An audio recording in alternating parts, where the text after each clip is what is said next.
Bonjour à tous, ravi de vous retrouver sur canalturf.com pour évoquer le programme de ce jeudi 7 avril. Le quintet se déroule sur l'hippodrome de Deauville.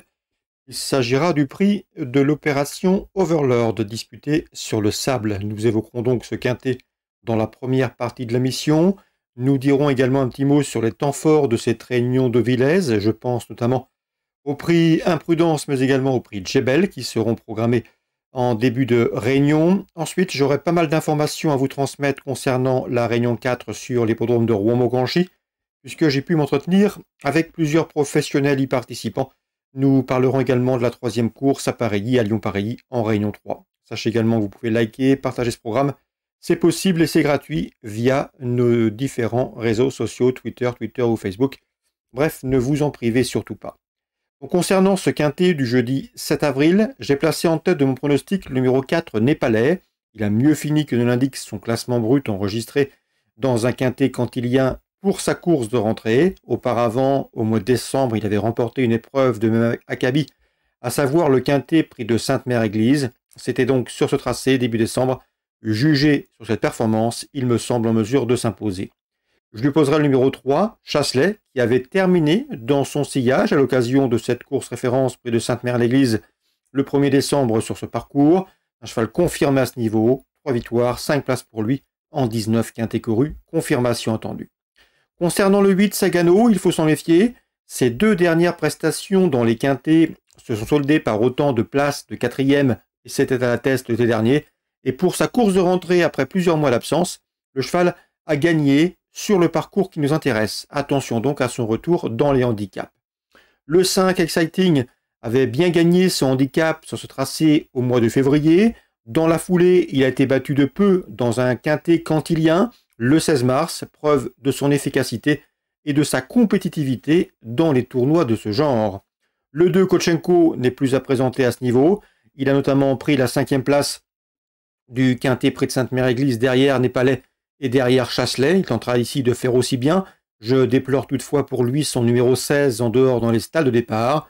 Le 13, Supersonique, a pris la 5e place du quintet référence évoqué plus haut, près de Sainte-Mère-l'Église. Il peut faire aussi bien, si ce n'est mieux ici.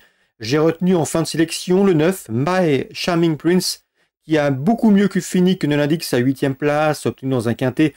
C'était sur le hippodrome de Chantilly, le prix du centre d'entraînement le 16 mars. Ce jour-là, il a tardé à trouver le passage, mais il a ensuite bien conclu quand le jour s'est opéré.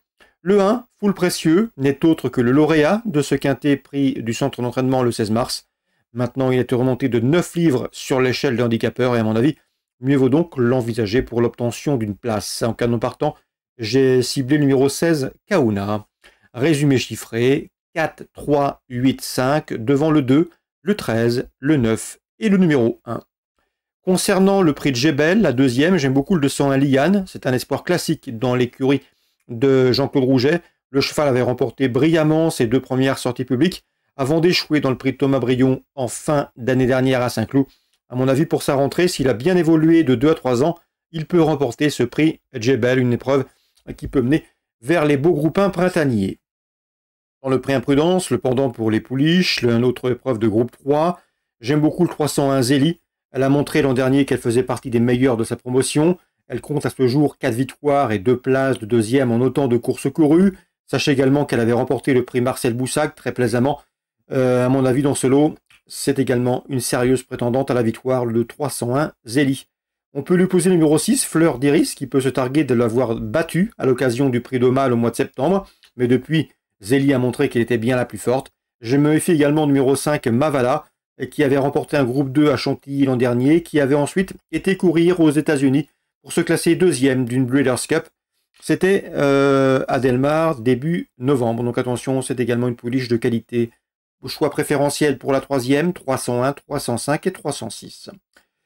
Paris, Réunion 3, un petit mot sur la 3e où je rajouterais bien volontiers le 301 Just You and Me, qui a manqué ses débuts à Vire, mais ensuite qui a montré sa qualité. Il faut à mon avis la reprendre, elle peut remettre les pendules à l'heure. Même topo pour le 3, c'est Jock Strat dans cette épreuve qui est présentée par Yarmoulis Kanen. Il me l'avait présenté comme une pouliche de qualité. À mon avis, il devrait se racheter et engranger ses premiers gains.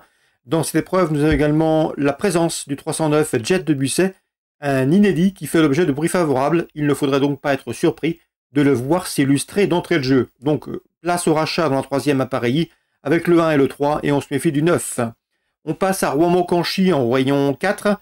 Donc, concernant Laurent Kubisch, il présente le 112 Jaco Tango, et poulain estimé, poulain castré certes, mais poulain de qualité, poulain assez grand, poulain assez athlétique, qui a effectué de bons débuts à Laval, bon deuxième ce jour-là. Il a montré des capacités, aussi tant à bien partir qu'à suite montrer sa dureté. À mon avis, il devrait ouvrir son palmarès dans ce lot. Ce sera mon préféré, le 112 Jaco Tango. Dans cette épreuve, je peux vous parler également du 108, c'est Jewel Hampson. Jean-Christophe Germain était confiant le jour de ses débuts à Caen. Il le pensait capable de terminer sur le podium. C'est ce qui s'est réalisé, où le cheval a pris une troisième place à Bellecote ce jour-là. Le cheval est assez précoce, il a des facilités, il est assez sympa. Et à mon avis, il peut une nouvelle fois terminer parmi les 3 premiers, même si ma préférence ira au 112. Le 112 Jaco Tango, le 108 Jewel Hampson pour une éventuelle place sur le podium. Concernant Luc Rollens, vous l'avez sans doute lu dans nos colonnes, il aime beaucoup le 210 Hilton Maza, un cheval d'après lui en retard de gain, un cheval qui a déjà bien fait sur cette piste et qui est confirmé autre montée. Ici, l'engagement est bon et à mon avis, le cheval ne devrait pas laisser passer l'occasion ici de s'imposer, le lot semblant largement dans ses cordes, c'est le 210 Hilton Maza. Concernant la 5e, j'ai plusieurs infos. J'ai pu m'entretenir notamment avec Corentin Delbecq, qui lui présente le 505 Harmonie de Ginet. C'est une jument assez efficace, un peu délicate dans les premiers mètres de course, mais ensuite elle est assez pratique et volontaire. Mais attention, je n'ai pas senti Corentin Delbecq des plus optimistes, même s'il s'attache les services d'un pilote. La jument est bien, mais a déjà été mieux. Donc dans ces conditions, à mon avis, il ne faut pas s'enflammer et davantage l'envisager pour un accessite, voire un petit accessite. Je lui préférerais donc dans cette épreuve le 506, c'est Hyacinthe Ney. J'ai eu l'occasion de converser avec son entraîneur Jérôme Erard, il est très confiant. Il l'a récupéré l'an dernier suite à une course à réclamer à Biarritz. La jument a bien progressé, il la juge en retard de gain. C'est une jument assez complète, capable d'aller de l'avant, capable d'attendre dans un parcours, capable d'être performante à gauche comme à droite. Et bien, elle est en forme puisqu'elle a bien gagné dernièrement. Il en escompte ici une confirmation. Donc dans la 5e, de par les interviews réalisées sur notre site canalturf.com, eh bien sachez que le Jérôme Erard est plus confiant avec le 506 Hyacinthe Ney que Corentin Delbecq, lui, présente le 505. Dans cette épreuve, c'est Harmonie de Ginet. Voilà donc pour les infos de ce jeudi 7 avril, en espérant qu'elles vous soient bénéfiques et rémunératrices. Nous, on se retrouve désormais demain pour une nouvelle émission.